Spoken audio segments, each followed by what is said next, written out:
ल तपाईँको मैले औषधि लेखिदिएको छु, यो औषधि खानुहोस्, यो औषधि खाए तपाईँलाई राम्रो हुन्छ, नआत्तिनु होला है त। डाक्टर साहब यो के को दबाई हो? ए यो दबाई 1 नम्बरको दबाई तपाईँलाई मन आत्तिने, डर लाग्ने, एङ्जाइटी हुन्छ भन्नुभएको थियो नि, त्यसको लागि लेखेको औषधि हो। यो औषधिहरू खानुहोस्, राम्रो हुन्छ। अरे डाक्टर साहब रामदेव बाबाले भन्नुहुन्छ राति सुत्ने बेला दुधमा हल्दी हालेर खान, एन्जाइटीहरू सबै हराउँछ। यो दबाई म खादिनँ, यो काट्दिनु। एङ्जाइटी रामदेव बाबाले भन्नुभएको एङ्जाइटी हराउँछ, हराउँछ, नखाने औषधि खादिनँ। ठिकै छ, ल यो काट्दैछु, नखानुहोस्, बाँकी दुइटा खानुहोस्, राम्रो हुन्छ तपाईँलाई है। डाक्टर साहब 2 नम्बरको के को दबाई हो? ए यो 2 नम्बरको, यो 2 नम्बर तपाईँ राति निद्रा नलाग्ने, छटपटी हुने, निदाउन गाह्रो हुने भन्नुभएको थियो नि, हो त्यसको औषधि राखिदिएको हो। यो धेरै लामो समयलाई छैन, त्यो 1 हप्ता 10 दिनलाई छ, यो औषधि खानुहोस्, राम्रो हुन्छ है। अरे डाक्टर साहब रामदेव बाबाले भन्नुहुन्छ सुत्ने अनुलोम विलोम गरेर सुत्न, सबै निन्द्राहरू मजाले आउँछ।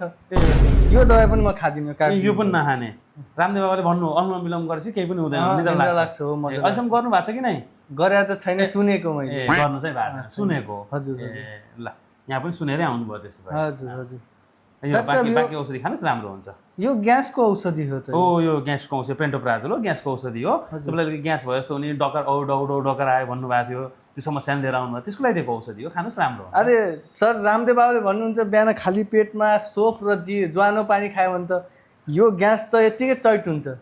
यो दबाई पनि म खादिनँ डाक्टर साहब, काट्दिनु यो पनि। तपाईँ जचाउन आउनु भएको कि यहाँ के गर्न आउनुभएको? अरे डाक्टर साहब घरमा मलाई जबरजस्ती पठाइदिनु भयो, भन्नुहुन्छ ठुलो डाक्टरलाई एकचोटि देखा। तपाईँको यहाँ उपचार गर्न आएर मलाई जचाउन आउनुभयो, रामदेव बाबालाई देखाउन आउनुभएको? मलाई त लाग्छ तपाईँले मेरै टाउको खाइसक्नुभयो। टाउको दुख्यो तपाईँको?